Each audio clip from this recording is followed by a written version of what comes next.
Hello guys! Welcome to my YouTube channel. Ngayon ay tuturuan ko kayo kung paano mag-turn on ng sound sa BlackBlast. Una, pindutin lang ang BlackBlast application.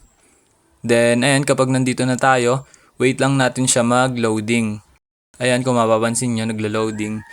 Then, ayan, kapag nandito na tayo sa ating BlackBlast, kung mapapansin nyo, pansinin nyo itong nakasulat na classic, which is na ito siya. Gagawin nyo lang kapag nakita nyo na, i-click nyo lang yan.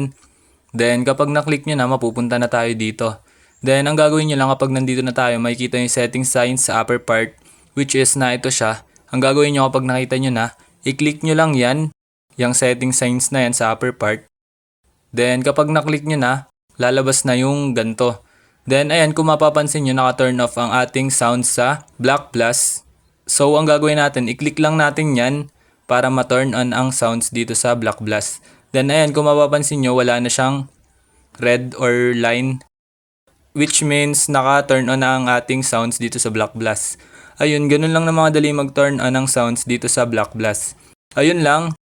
Thanks for watching. Subscribe me for more videos like this. Thank you!